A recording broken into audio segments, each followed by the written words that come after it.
একদম দারুণ রান্না হয়েছে। কষাইতেছি তো আজকে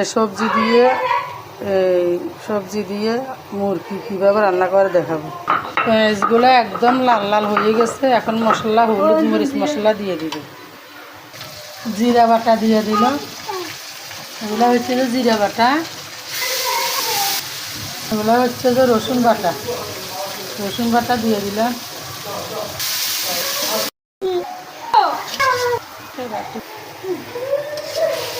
মশলাগুলো এখন ভালো করে কষাতেছি। মশলাগুলো ভালো করে কষায়, তারপর কষানি হলে মুরগি দিয়ে দিব। মশলাগুলো কষানি হয়ে একদম লাল লাল করে ফেলবো। আপনারা মুরগির মাংস রান্না করতে মশলা এরকম লাল লাল করে ফেলবেন একেবারে। সবগুলো মশলা একসাথে দিয়ে এবার খেতে ভালো লাগবে। এখন দিয়েছে রাঁধুনি মশলা। এটা কি রাঁধুনি মশলা দিছে না? দিয়েছে রাঁধুনি মশলা না দিলে ভালো লাগে না। মশলা কষানোর পরে এখন মাংসগুলো দিয়ে দিতেছে।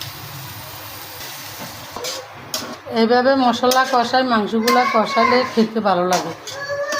মাংসগুলো কষানোর পরে আলু দিয়ে দিবে। কতক্ষণ ওয়েট করো।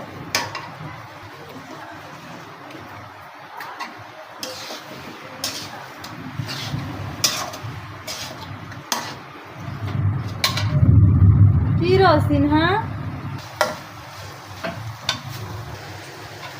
মশলার ভিতরে মুরগির মাংসগুলো দেওয়া হয়ে গেছে। এখন ভালো করে কষাবো। একদম কষায় মশলার উপরে লাল লাল করে ফেলবো মাংসগুলো।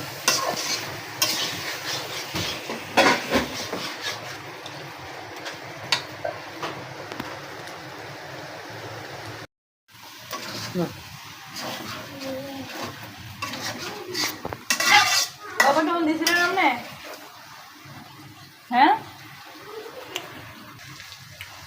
মাংসগুলো কষানো হয়ে গেছে। এখন আলু মূলাগুলো দিয়ে দিতেছি। এই মাংসের সাথে আসলে আলু মূলা না দিলে ভালো লাগে না। আমাদের বাসায় সবাই আলু মূলা পছন্দ করে। শুধু মাংস খেতে ভালো লাগে না। মাছ গোস্ত যাই রান্না করি আমরা আলু দিয়ে, আলু থাকে। আজকে মুরগির মাংস যে, সেই জন্য মূলা নিয়ে আসছে। মূলা দিলাম আর অল্প একটু পেঁপে দিলাম।